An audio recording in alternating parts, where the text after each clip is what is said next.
Halo teman-teman, kami dari kelompok 10 akan mempresentasikan hasil kerja kami yang berjudul sinkronisasi dan replikasi mobile data. Ya, ini adalah anggota dari kelompok 10. Yang pertama Den Infanto Metkono, yang kedua Carmianus Lado, yang ketiga Ari Taib, yang keempat saya sendiri Gerald Huay, yang kelima Daniela Ramehuki, dan yang terakhir Estusai Ora de Labora.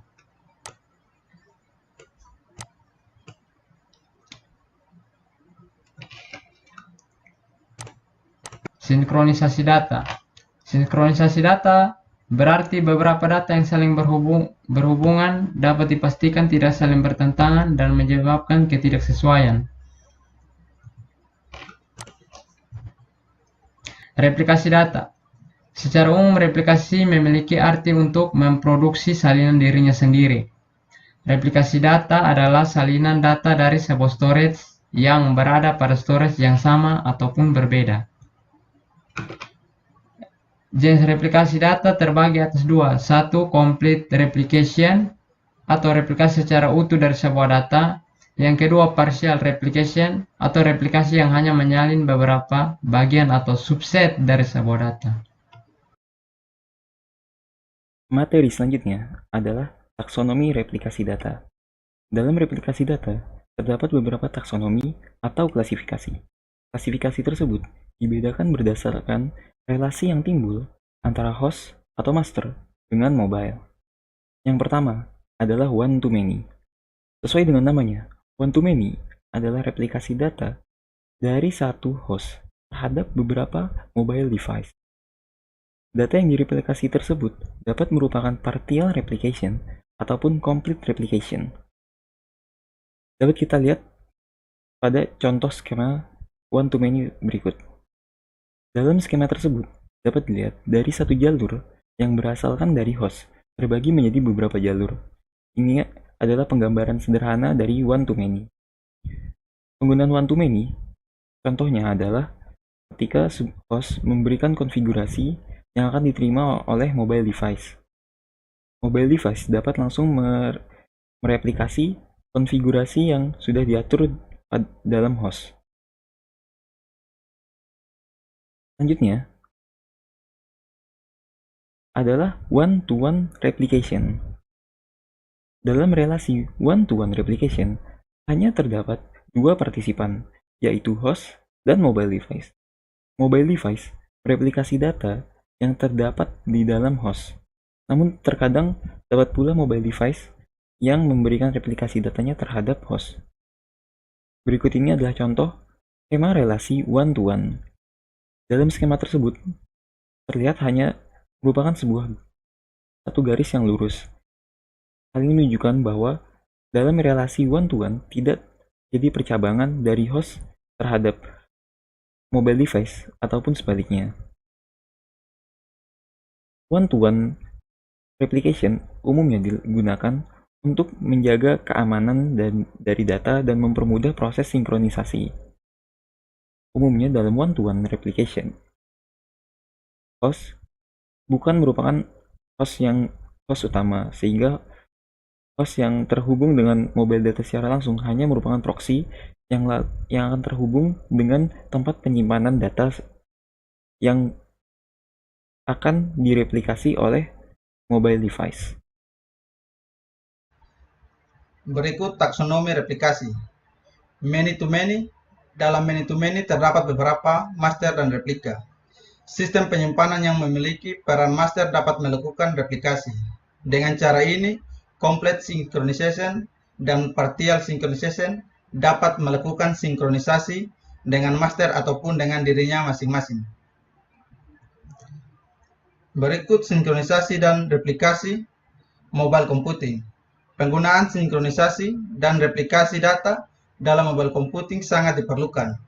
Contohnya, pada saat menggunakan aplikasi secara offline.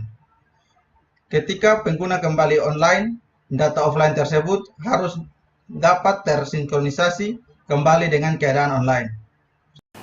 Contoh lain penggunaan sinkronisasi dan replikasi dalam mobile computing adalah saat pengguna menggunakan aplikasi dengan jaringan yang kurang stabil, maka diperlukan partial replikasi yang selalu tersinkronisasi dengan baik untuk meningkatkan kinerja aplikasi. Langkah-langkah melakukan sinkronisasi dan replikasi dalam mobile computing. Yang pertama, initia replikasi. Beberapa data direplikasi dari master ke dalam mobile device. Kedua, lokal data modifikasi. Dalam proses ini, data yang telah dipublikasi ke dalam device mobile mengalami modifikasi sambil tersambung dengan master. Ketiga, synchronization. Data pada mobile device disinkronisasi dengan master. Yang pertama, transaction boundaries. Transaksi yang terjadi perlu memanfaatkan kemampuan bandwidth sepenuhnya namun tidak menyebabkan terjadinya penimbulan. Yang kedua, chunking. Enkapsulasi data dalam transaksi harus memiliki ukuran yang sesuai agar data memiliki transkapsulasi konsisten. Yang ketiga, banyaknya jumlah node atau mobile device yang terhubung dan harus disinkronisasi secara berkala. Tentunya dengan banyaknya jumlah node yang akan mempersulit proses sinkronisasi yang terjadi. Solusi untuk mengatasi masalah yang dapat ditimbulkan dalam sinkronisasi dan replikasi mobile computing dapat dilakukan dengan cara mobile device dapat melakukan one-to-one replication dengan device yang menyimpan data ataupun dengan kontrol pusat. Kontrol pusat tersebut dapat merupakan tempat penyimpanan data ataupun hanya sebagai proxy yang mengarahkan jaringan terhadap device penyimpanan data. Dengan metode ini, masalah transaction boundary dapat diantisipasi karena transaksi dilakukan hanya pada suatu tempat. Selain itu, ini dapat mempermudah sinkronisasi bila mobile device yang terhubung banyak. Mobile platform populer. The Palm platform yang memiliki support yang baik terhadap Java application. Salah satu keunggulan Palm platform adalah Hotshine yang dapat melakukan sinkronisasi pada sebuah PDA dengan data dalam sebuah PC dengan menggunakan interface fisik. Hotshine memiliki dua tipe, yaitu SlowShine dan FastShine. SlowShine memiliki proses yang mirip dengan replikasi, di mana sebuah data komplit akan disalin ke dalam mobile device. FastShine adalah sinkronisasi sesungguhnya yang dilakukan secara berkala. Braille. Meskipun Braille memberikan programmatic interface yang cukup lengkap, namun Braille tidak memiliki built-in data mengenai sinkronisasi dan replikasi. Jika kita akan membuat sinkronisasi dan replikasi, kita perlu membuat program sinkronisasi dan replikasi itu sendiri. Sekian dan terima kasih.